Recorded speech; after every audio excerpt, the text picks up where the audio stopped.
إن الحمد لله نحمده ونستعينه ونستغفره ونعوذ بالله من شرور أنفسنا ومن سيئات أعمالنا. من يهد الله فلا مضل له ومن يضلله فلا هادي له، وأشهد أن لا إله إلا الله وحده لا شريك له، وأشهد أن محمدا عبده ورسوله. أما بعد فإن خير الحديث كتاب الله، وخير الهدي هدي محمد صلى الله عليه وسلم، وشر الأمور محدثاتها، وكل محدثة بدعة، وكل بدعة ضلالة، وكل ضلالة في النار.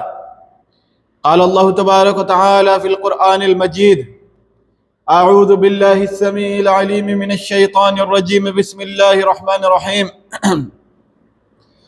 كنتم خير أمة أخرجت للناس تأمرون بالمعروف وتنهون عن المنكر وتؤمنون بالله.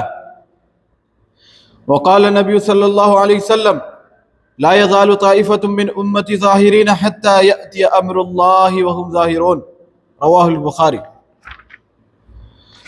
تمام قسم کی حمد و ثنا، کبریائی، بزرگی اس اللہ رب العالمین جو کہ خالق کائنات، مالک ارض و سما کے لیے لائق و زیبا ہے، جو اپنی ذات، عبادات، اسماء و صفات میں وحدہ لا شریک ہے.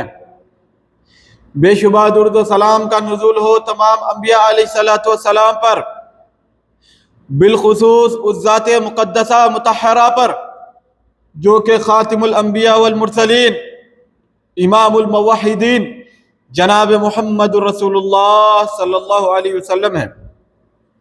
اللہم صلی علی محمد وعلی آل محمد کما صلیت علی ابراہیم وعلی آل ابراہیم انکا حمید مجید. اللہم بارک علی محمد وعلی آل محمد کما بارکت علی ابراہیم وعلی آل ابراہیم انکا حمید مجید. محترم حضرات، جیسا کہ مسلسل تقریباً 2 ماہ سے اس دعوت توحید کتاب، جو بڑی بہترین کتاب ہے، جو ہمارے عقائد کی درستگی کے لیے اس مسجد میں خطبہ جمعہ کے لیے انتخاب کیا گیا تھا. مختلف موضوعات پر آپ نے خطبہ جمعہ کو سماعت کیا، اور آج انشاءاللہ اللہ کی توفیق سے، اللہ کی مدد سے، پہلے تو اللہ کا شکر بیان کروں گا کہ اللہ تبارک و تعالیٰ نے اس ناچیز کو، اللہ تبارک و تعالیٰ نے یہ توفیق عطا فرمائی کہ اس بہترین کتاب کے اوپر خطبہ جمعہ دینے کا اللہ تبارک و تعالیٰ نے توفیق عطا فرمائی. تو آج اس کتاب کی پر انشاءاللہ ہمارا آخری خطبہ جمعہ ہوگا، یعنی اس خطبہ جمعہ کا، اس کتاب کا آج ہماری اس خطبے میں اس کتاب کا مکمل کریں گے. آج کا جو موضوع ہے بڑا اہم موضوع ہے. آپ لوگوں سے گزارش ہے کہ غور سے سماعت فرمائیں، نہ صرف سماعت فرمائیں، سنیں، بلکہ اپنی اصلاح کریں، کیونکہ یہ کتاب، ساری کتاب ہم نے آپ کے سامنے خطبہ جمعہ میں ایک ایک آیت، ایک ایک حدیث، ایک ایک ریفرنسز کے ساتھ ہم نے آپ کے سامنے بیان کیا. اگر یہ دلائل کو سننے کے بعد بھی اگر کوئی اپنی اصلاح نہیں کرتا تو صرف اس نے اس کتاب کا انکار نہیں کیا، اس دعوت توحید کا نہیں، بلکہ اس میں جو بیان کیے گئے، اس میں جو درج کیے گئے آیتیں اور حدیث ہیں، اس کا انکار کیا اس نے. یاد رکھیں، آج کا جو ہمارا موضوع سے میں اپنی اس خطبہ جمعہ کی شروعات کروں گا، وہ ہے امام ابو حنیفہ کے عقیدے اور پیروں کے عقیدے میں فرق. یہ بریلوی، یہ قبر پرست، یہ لوگ اپنے آپ کو حنفی کہتے ہیں، اپنی نسبت ابو حنیفہ کی طرف کرتے ہیں، لیکن عقیدے میں اپنے امام کو چھوڑ کر کے اشعری اور ماتوریدی. یہی حال دیوبندیوں کا بھی ہے. تو بہرحال انہوں نے اپنے امام کا عقیدہ نہیں لیا. اگر یہ اپنے امام کے عقیدے کو لیتے تو امام صاحب کا عقیدہ کیا ہے قبر پرستی کے متعلق، پیر پرستی کے متعلق، وہ چیزیں ان کو چھوڑنی پڑے گی۔ تو بہرحال آپ کے سامنے امام ابو حنیفہ کے چند اقوال آپ کے سامنے رکھوں گا۔ فتح عالمگیری جلد 1 صفحہ نمبر 12 کے اندر ابو حنیفہ کہتے ہیں کہ یہود و نصارہ اپنے مولوی اور درویشوں کا کہا مانتے تھے، اس لیے اللہ انہیں مشرک قرار دیا اور مومنوں کو حکم دیا کہ بندوں کا قول مت پوچھو بلکہ یہ پوچھو اللہ اور اس کے رسول کا کیا حکم ہے۔ تو اس قول سے معلوم کیا ہوا؟ اس قول سے ان لوگوں کا رد ہوتا ہے جو یہ کہتے ہیں کہ ہمارے امام، سب سے پہلی تو بات یہ ہے کہ یہود و نصارہ کا جو طریقہ تھا ابو حنیفہ نے یہاں پر بیان کیا اور کہا کہ وہ لوگ مشرک تھے، تو اب ان کے طریقے پر جو کوئی بھی ان کا طریقہ اختیار کرے گا تو سمجھ لے کہ وہ بھی مشرک ہے۔ اور آگے بیان کرتے ہیں کہ یہ نہ کہو کہ جو ہے فلاں نے کیا کیا، فلاں نے کیا کیا، فلاں نے کیا کیا، بلکہ ابو حنیفہ کہتے ہیں کہ بلکہ تمہیں یہ دیکھنا چاہیے کہ اللہ کا حکم کیا ہے، رسول اللہ کا حکم کیا ہے۔ یہ ابو حنیفہ کی تعلیمات ہیں۔ اس کے برعکس حنفی کہنے والے اپنے آپ کو جب ان کے سامنے قال اللہ اور قال رسول پیش کیا جاتا ہے تو وہ بات جو اللہ اور اس کے رسول نے کہی ہے اسے ماننے کے بجائے لوگ کہتے ہیں کہ ہمارا امام یہ کہتا ہے، او حنفیوں، او بریلویوں، او دیوبندیوں، سنو، تمہارا امام تو یہ کہتا ہے کہ تمہیں اللہ اور اس کے رسول کی طرف لوٹنا ہے۔ تم کہتے ہو کہ امام ابو حنیفہ نے یہ کہا، تم کہتے ہو کہ ہمارے پیر نے یہ کہا، تم کہتے ہو کہ ہمارے بزرگ نے یہ کہا، تم کہتے ہو کہ ہمارے صوفی نے یہ کہا، جبکہ ابو حنیفہ کہتے ہیں کہ اللہ اور اس کے رسول کے حکم کی طرف ہمیں لوٹنا ہے۔ تو تم اپنے امام کے قول کے مطابق تم اپنے امام کے خلاف، اگر واقعی تم حنفی ہو تو اپنے اس امام کے قول کی طرف آؤ جو تمہارے امام نے کہا ہے کہ اللہ اور اس کے رسول صلی اللہ علیہ وسلم کے حکم کی طرف آنا چاہیے۔ ولی کی قبر بلند مکان بنانا اور اس پر چراگاہ کرنا بدعت و حرام ہے۔ فتاوی عالمگیری جلد 1 صفحہ نمبر 12۔ یہ کون کہہ رہے ہیں؟ یہ ابو حنیفہ کہہ رہے ہیں کہ ولی کی قبر کو بلند مکان بنانا۔ آج ابو حنیفہ کے پیروکار کیا قبروں کو بلند نہیں بناتے؟ کیا اس پر چراغاں نہیں جلایا جاتا؟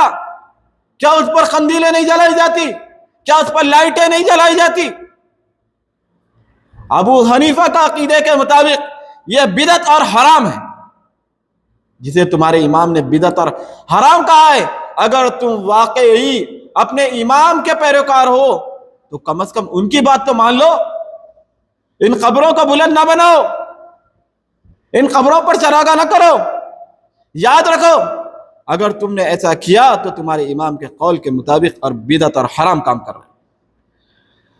اور اسی طرح در مختار جلد 4 صفحہ نمبر 230 کے اندر ابو حنیفہ کا قول ہے کہ قبر کو بوسہ دینا یعنی چومنا حرام ہے، یہ نصارہ کی عادت ہے۔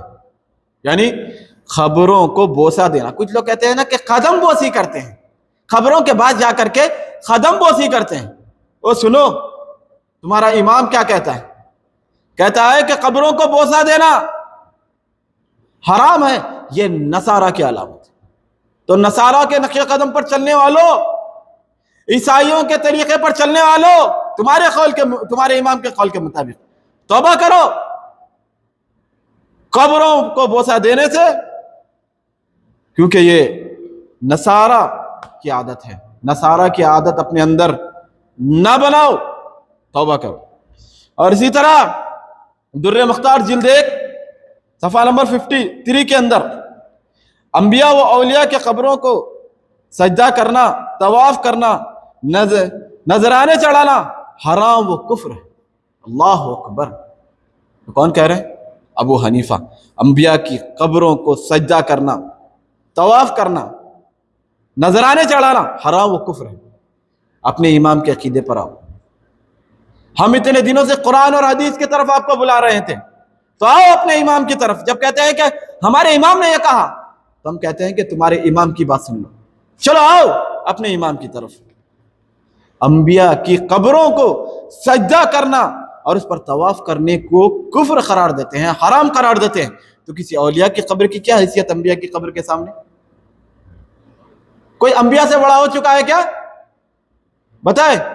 جب انبیاء کی قبروں پر طواف کرنا، سجدہ کرنا حرام ہے، تو پھر کسی اور کی قبر پر سجدہ کیسے جائز ہو سکتا ہے؟ وہ جب انبیاء کی قبروں کو سجدہ کرے تو وہ کفر اور حرام ہے، تو تم تو اپنے اولیاء کی قبروں کو سجدہ اور طواف کرتے ہو۔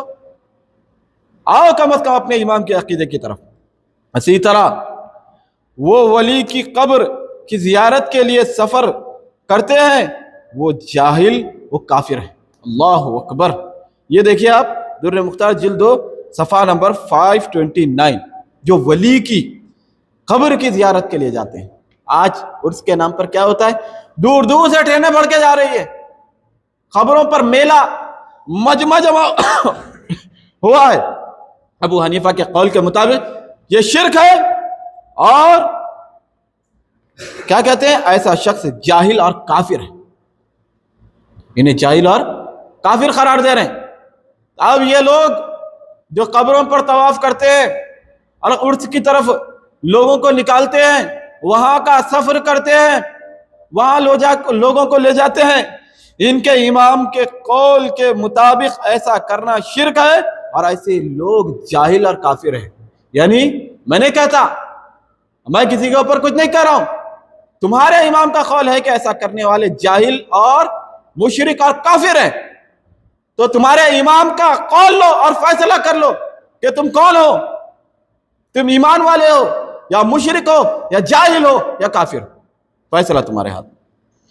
غیر اللہ کی منت شرک ہے، اور اس منت کا کھانا حرام ہے۔ یہ ہے بہشتی زیور جلد 3 صفحہ نمبر 65۔ بہشتی زیور سنو، فقہ حنفی کی مشہور کتاب ہے یہ بہشتی زیور، اس میں یہ بات لکھی ہوئی ہے کہ غیر اللہ کی منت شرک، اور اس منت میں مانگے ہوئے جو جانور کو ذبح کیا جاتا ہے، اس کا کھانا حرام ہے۔ اللہ رحم فرمائے لوگوں، یہ تمہارے امام کے اقوال ہیں، ہمارا نہیں تو کم از کم ان کا تو بن جاؤ۔ اور اسی طرح جس جانور پر غیر اللہ کا نام پکارا گیا ہو اور ذبح کیے وقت بسم اللہ اللہ اکبر کہا ہے، تو وہ ذبح حرام ہے۔ یعنی کہتے ہیں نا کہ یہ جانور جو ہے 11ویں کا جانور ہے، اور ذبح کرتے وقت تم بسم اللہ اللہ اکبر کہتے ہیں، تو تمہارے امام کے قول کے مطابق در مختار پیج نمبر 249 273 پر پڑھ لیجئے، کہتے ہیں کہ ایسا جانور جسے غیر اللہ کی طرف منسوب کیا گیا ہو، اگر اس پر ذبح کرتے وقت بسم اللہ اللہ اکبر بھی کہا گیا ہے، تب بھی وہ حرام، وہ ذبیحہ حرام ہے۔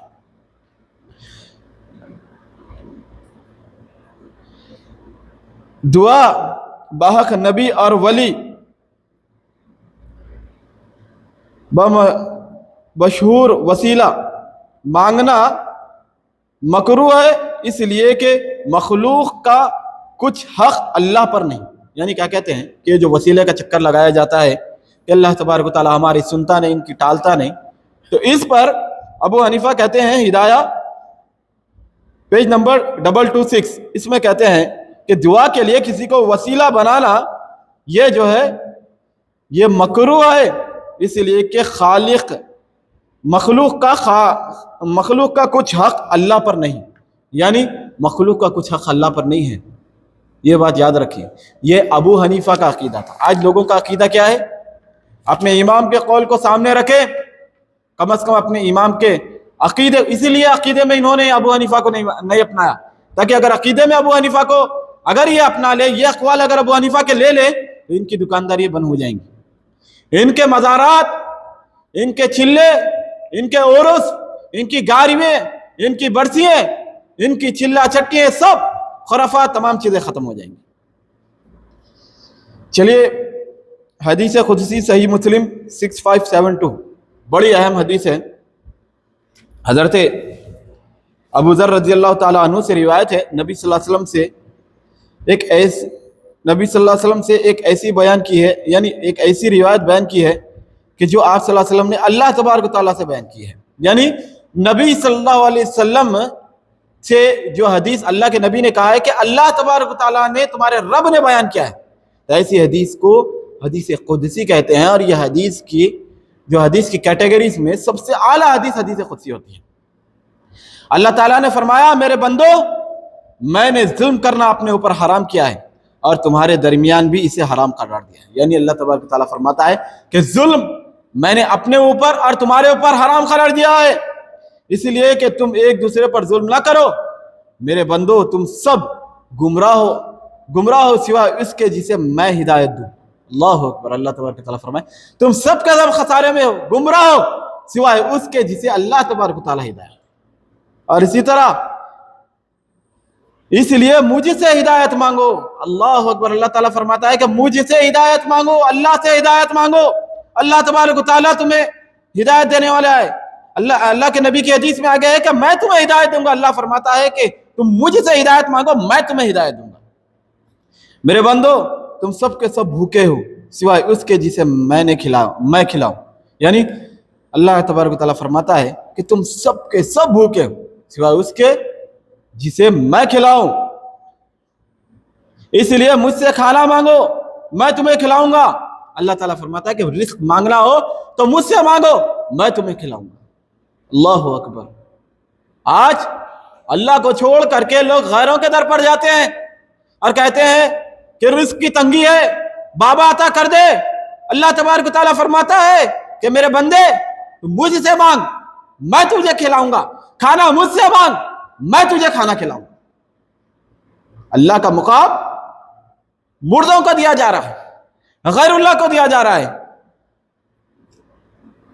اور اسی طرح آگے حدیث میں ہے میرے بندے تم سب کے سب ننگے ہو سوائے اس کے جسے میں لباس پہناؤں، لہٰذا مجھ سے لباس مانگو میں تمہیں پہناؤں گا۔ جو کپڑے ہم پہنتے ہیں اللہ تبارک و تعالیٰ فرماتا ہے کہ تم سب کے سب ننگے ہو سوائے اس کے جسے میں پہناؤں، لہذا تم مجھ سے لباس مانگو۔ اللہ اکبر۔ اللہ تبارک و تعالیٰ چھوٹی چھوٹی باتیں بیان کر رہا ہے بڑی مقدس حدیث کے اندر کہ تم سارے کے سارے ننگے بتا رہا۔ کیا بتا رہا ہے اللہ تبارک و تعالیٰ؟ کہ اللہ تبارک و تعالیٰ ہی تمہیں پہنانے والا ہے، لہذا تم اس سے مانگو، اللہ تبارک و تعالیٰ تمہیں پہنائے گا۔ اور اسی طرح میرے بندو تم دن رات گناہ کرتے ہو اور میں ہی سب کے گناہ معاف کرتا ہوں، سو مجھ سے مغفرت مانگو میں تمہارے گناہ معاف کر دوں گا۔ یعنی اس حدیث میں بیان کیا جا رہا ہے کہ تم سارے کے سارے گنہگار ہو، سارے کے سارے دن رات تم گناہ کرتے ہو اور میں سب کے گناہ معاف کرتا ہوں۔ یعنی جتنے گنہگار ہم گناہ کرتے ہیں اللہ تبارک و تعالیٰ فرماتا ہے کہ مغفرت کرنے والا میں ہوں، سو مجھ سے مغفرت مانگو میں تمہارے گناہوں کو معاف کر دوں گا۔ آج کہتے ہیں کہ بابا بخشوا لے گا، اللہ تعالیٰ فرماتا ہے کہ تمہیں اگر مجھ سے بخشش چاہیے تو مجھ سے مغفرت طلب کرنی پڑے گی، کیونکہ بخشنے والا صرف اور صرف اللہ تبارک و تعالیٰ ہے۔ میرے بندو تم کبھی مجھے نقصان پہنچانے کی طاقت نہیں رکھو گے کہ مجھے نقصان پہنچا سکو، مجھے فائدہ پہنچانے کے قابل نہ تم مجھے کبھی فائدہ پہنچانے کے قابل ہوگے۔ میرے بندو اگر تمہارے پہلے، یعنی اللہ تبارک و تعالیٰ اس حصے میں یہ بیان کر رہا ہے کہ نہ تم مجھے کبھی فائدہ پہنچانے کے قابل ہو سکو گے کہ نہ تم مجھے کبھی نقصان پہنچا سکو گے۔ میرے بندے اگر تمہارے پہلے والے اور تمہارے بعد والے، تمہارے انسان اور تمہارے جن سب مل کر کے ایک انتہائی متقی انسان کے دل کے مطابق ہو جائے تو میری بادشاہت میں کوئی اضافہ نہیں ہو سکتا۔ اللہ تبارک و تعالیٰ کی شان ہے۔ تم سارے کے سارے نیک ہو جاؤ، اول سے آخر تک جن اور انس مل کر کے سارے نیک ہو جائے، اللہ تبارک و تعالیٰ فرماتا ہے کہ میری شان میں کوئی اضافہ نہیں ہو سکتا۔ اللہ اکبر۔ میرے بندو اگر تمہارے پہلے والے اور تمہارے بعد والے، تمہارے انسان اور تمہارے جن سب مل کر کے سب سے فاجر آدمی کے دل کے مطابق ہو جائے تو میری بادشاہت میں کوئی کمی نہیں آئے گی. سارے کے سارے اول سے آخر تک جن اور انس اگر اللہ تبارک و تعالیٰ کے نافرمان ہو جائے، فاسق اور فاجر ہو جائے، تو اللہ تبارک و تعالیٰ فرماتا ہے کہ میری شان میں کوئی کمی آنے والی نہیں ہے. یہ اللہ تبارک و تعالیٰ کی شان ہے. میرے اگر تمہارے پہلے اور تمہارے پچھلے اور تمہارے انسان اور تمہارے جن سب مل کر کے ایک میدان میں کھڑے ہو جائیں اور مجھ سے مانگے اور میں ہر ایک کو اس کی مانگی ہوئی چیز عطا کر دوں، تو اس سے جو میرے پاس ہے اس میں اتنا بھی کم نہیں ہوگا جو اس سوئی سے کم ہوگا جو سمندر میں ڈالی اور نکالی جائے. یعنی اللہ تبارک تعالیٰ فرماتا ہے کہ تمام جن اور انس ایک چٹیل میدان میں ٹھہر جائے اور اپنی خواہشات کے مطابق جو چاہیے مانگے، اللہ تبارک تعالیٰ ان کی خواہشات کے مطابق انہیں عطا کر دے. تو اللہ تعالیٰ فرماتا ہے کہ اللہ تبارک تعالیٰ فرماتا ہے کہ اللہ کے خزانے میں اتنی بھی کمی نہیں ہوگی. جتنی سمندر میں سوئی ڈال کر کے نکالی جائے تو جتنا پانی لگتا ہے، اللہ فرماتا ہے اتنی بھی کمی نہیں ہوگی. اللہ اکبر، اللہ کی شان ہے. اللہ تبارک تعالیٰ فرماتا ہے کہ اللہ کی شان کتنی بڑی ہے. اللہ کی شان اتنی بڑی ہے، اس کے باوجود بھی غیروں کو پکارا جاتا ہے، غیر اللہ کو اپنا الہ بنایا جاتا ہے، ان کے پاس جا کر کے اپنی ضرورتیں پکاری جاتی ہے. اللہ تعالیٰ فرماتا ہے کہ اگر تم سارے کے سارے مانگ لو، اللہ ساروں کو عطا کر دے، تو بھی اللہ تبارک تعالیٰ کے خزانوں میں کوئی کمی نہیں آتی. یہ حدیث قدسی میں نے آپ کے سامنے رکھا ہے. اگر یہ ساری حدیثیں ایک ایک حصہ بڑا اہم ہے، اب اس کے باوجود بھی کوئی اس کا انکار کرے، اسے دیکھنے کے بعد بھی کوئی انکار کرے، تو پھر وہ مسلمان باقی رہ سکتا؟ وہ مسلمان باقی نہیں رہ سکتا. یاد رکھیں، جو اللہ اور اس کے رسول کی تعلیمات کا انکار کر دے دیکھنے کے باوجود بھی. اب چلے دوسرے ٹاپک کی طرف آتے ہیں کہ حق جماعت کون سی ہے. آج ہمارے پاس لوگ جماعتوں کے معاملے میں لڑتے ہیں کہ بھئی ہم حق پر ہے. تو چلے دیکھتے ہیں کہ کون سی حق جماعت ہے. تمام لوگوں کے دعوے ہیں. بریلوی کہتے ہیں کہ میں حق پر ہوں، دیوبندی کہتے ہیں کہ میں حق پر ہوں، جماعت اسلامی کہتے ہیں کہ میں حق پر ہوں، شیعہ کہتے ہیں کہ میں حق پر ہوں. ہر جماعت اپنے آپ کو حق پر کہتی ہے. چلو دیکھتے ہیں کہ حق جماعت کون سی ہے. صحیح بخاری حدیث نمبر 7311. یہ حدیث تمام حوالے آپ کو دے رہا ہوں، کوئی ہوائی باتیں نہیں کی جا رہی. اس کتاب میں جو بھی بات کی جا رہی ہے یا تو رب کے قرآن سے کی جا رہی ہے یا پیارے نبی صلی اللہ علیہ وسلم کے فرمان سے کی جا رہی ہے. صحیح بخاری 7311 عن مغیرہ بن شعبہ ان النبی صلی اللہ علیہ وسلم قال لا يزال طائفة من امتی ظاہرین حتی یأتی امر اللہ وهم ظاہرون. نبی صلی اللہ علیہ وسلم نے فرمایا میری امت کا ایک گروہ ہمیشہ غالب رہے گا، اس میں علمی و دینی غلبہ بھی داخل ہے، یہاں تک کہ قیامت آ جائے گی اور وہ غالب ہی رہے گی. یعنی ایک جماعت ہمیشہ سے حق پر قائم رہے گی. اللہ کے نبی صلی اللہ علیہ وسلم میری امت کا ایک گروہ. اور اسی طرح سنن ترمذی حدیث نمبر 229 ہے. رسول صلی اللہ علیہ وسلم نے فرمایا میں اپنی امت پر گمراہ کن اماموں حاکموں سے ڈرتا ہوں. پھر آپ صلی اللہ علیہ وسلم نے فرمایا میری امت کی ایک جماعت ہمیشہ حق پر غالب رہے گی، ان کی مدد نہ کرنے والے انہیں کوئی نقصان نہیں پہنچا سکیں گے یہاں تک کہ اللہ کا حکم آ جائے، یعنی قیامت آ جائے.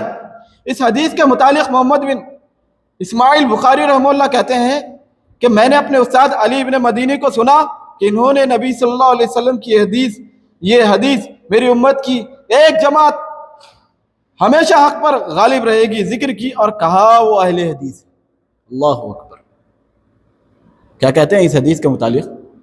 کہ اس حدیث میں جو ایک جماعت کا ذکر ہے، امام بخاری رحمہ اللہ کہتے ہیں جو سنن ترمذی حدیث نمبر 229 کے مطابق کہ امام بخاری کہتے ہیں کہ میں نے اپنے استاد علی ابن مدینی سے سنا کہ اس حدیث میں جو ایک جماعت جو ہمیشہ سے حق پر ہے اور حق پر رہے گی یہاں تک کہ قیامت آ جائے گی، اس جماعت کے متعلق کہا کہ اس سے مراد اہل حدیث ہے.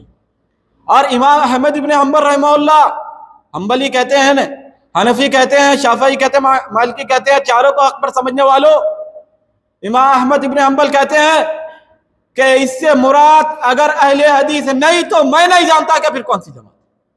اللہ اکبر۔ تو معلوم کیا ہوا؟ معلوم یہ ہوا کہ حق جماعت وہی ہے جو کہ اہل حدیث ہے، جو کہ قال اللہ قال الرسول کو ماننے والی ہے، جو کہ قال اللہ قال الرسول کو اس طرح ماننے والی ہے جس طرح صحابہ نے مانا، جس طرح اللہ پر صحابہ ایمان لائے اس طرح ایمان لایا، جس طرح صحابہ نے نبی صلی اللہ علیہ وسلم کی اتباع کی اس طرح انہوں نے اتباع کی۔ تو یاد رکھے یہ جماعت ہمیشہ سے ہے اور ہمیشہ رہے گی، اور یہ جماعت کے متعلق محدثین کہتے ہیں کہ یہ جماعت سے مراد اہل حدیث ہیں۔ چلیے آگے بڑھتے ہیں، سورہ اعراف سورہ نمبر 7 آیت نمبر 164۔ اعوذ باللہ من الشیطان الرجیم۔ وَإِذْ قَالَتْ أُمَّةٌ مِّنْهُمْ لِمَ تَعِظُونَ قَوْمًا اللَّهُ مُهْلِكُهُمْ أَوْ مُعَذِّبُهُمْ عَذَابًا شَدِيدًا قَالُوا مَعْذِرَةً إِلَىٰ رَبِّكُمْ وَلَعَلَّهُمْ يَتَّقُونَ۔ اور وہ وقت انہیں یاد دلاؤ جب انہیں ہی ایک گروہ نے دوسرے گروہ سے کہا تھا کہ تم ان لوگوں کو کیوں نصیحت کر رہے ہو جنہیں اللہ یا تو ہلاک کرنے والا ہے یا کوئی سخت قسم کا عذاب دینے والا ہے۔ دوسرے گروہ نے ان لوگوں سے کہا کہ یہ ہم اس لیے کرتے ہیں تاکہ تمہارے رب کے حضور بری الذمہ ہو سکے اور شاید اس نصیحت سے یہ لوگ پرہیزگاری اختیار کریں۔ لوگ کہتے ہیں نا کیا جنہیں توحید کی دعوت دی جائے، اتباع سنت کی دعوت دی جائے، پھر کیا کرنا ہے، تم اپنا کام کرو، چھوڑ دو ان کو اپنے حال پہ۔ تو اللہ تبارک و تعالیٰ ہر دور میں ایسے لوگ رہے ہیں۔ اللہ تبارک و تعالیٰ نے فرمایا ایک گروہ کے لوگ اسی طرح کہا کرتے تھے جیسا کہ آج کے لوگ بھی کہتے ہیں۔ تو اس کا جواب اللہ تبارک و تعالیٰ نے فرمایا وہ لوگ کہتے ہیں کہ ہم بری الذمہ ہو چکے ہیں، ہماری ذمہ داری ان پر، یعنی ہمارا جو ذمہ داری ہے وہ ہم ادا کر چکے ہیں، شاید اس نصیحت کی وجہ سے وہ لوگ پرہیزگاری اختیار کریں، یعنی شاید ہو سکے کہ یہ جو نصیحتیں ہیں، یہ جو توحید کی دعوت ہے، یہ جو اتباع سنت کی دعوت ہے، یہ جو اللہ اور اس کے رسول کی طرف بلانے کی دعوت ہے، اس وجہ سے پہلے تو ہماری ذمہ داری ختم ہو جائے گی، کل ہم اللہ تبارک و تعالیٰ کے ہاں بری ذمہ ہو جائیں گے، کل اللہ تبارک و تعالیٰ ہر نعمت کے تعلق سے انسان کو سوال کرے گا، اور اللہ کی قسم اس کائنات میں سب سے بڑی نعمت ہے توحید۔ یہ توحید کے متعلق اللہ تبارک و تعالیٰ اگر سوال کر لے کہ میں نے تجھے توحید عطا کی تھی، کیونکہ اللہ کی توفیق کے بغیر کوئی ہدایت نہیں پا سکتا، تو کل اگر سوال کر لیں تو کہیں گے کہ اللہ تبارک و تعالیٰ ہم نے ان تک توحید کا پیغام پہنچا چکے تھے، لیکن انہوں نے اس توحید کی دعوت کو ٹھکرا دیا، یا پھر انہوں نے جب ہم نے اس دعوت کو پہنچایا تو انہوں نے اللہ تبارک و تعالیٰ کی اس دعوت کو قبول فرما لیا۔ تو یہ اور اسی طرح اللہ تبارک و تعالیٰ فرماتا ہے کہ سورہ آل عمران سورہ نمبر 3 آیت نمبر 10 کے اندر تم بہترین امت ہو جو لوگوں کو بھلائی کی طرف حکم دیتے ہو اور برائی سے روکتے ہو۔ اللہ تبارک و تعالیٰ نے اس امت مسلمہ کو بہترین امت قرار دیا، اور بہترین امت کے قرار دینے کی وجہ کیا بتایا؟ تأمرون بالمعروف وتنہون عن المنکر، تم لوگوں کو نیکی کی طرف بلاتے ہو اور برائیوں سے روکتے ہو، اور سب سے بڑی نیکی اللہ کی توحید ہے، اور سب سے بڑی برائی شرک ہے۔ تو لوگوں کو سب سے پہلے توحید کی طرف دعوت دینا ہے اور لوگوں کو برائیوں سے روکنا ہے۔ اور اسی طرح اللہ تبارک و تعالیٰ نے سورہ عصر کے اندر ارشاد فرمایا والعصر ان الانسان لفی خسر الا الذین آمنوا وعملوا الصالحات وتواصوا بالحق وتواصوا بالصبر، زمانے کی قسم تمام کے تمام، والعصر ان الانسان لفی خسر، تمام کے تمام انسان نقصان میں ہیں، الا الذین آمنوا، سوائے وہ لوگ جو ایمان لائے، وعملوا الصالحات، اور عمل صالح کریں،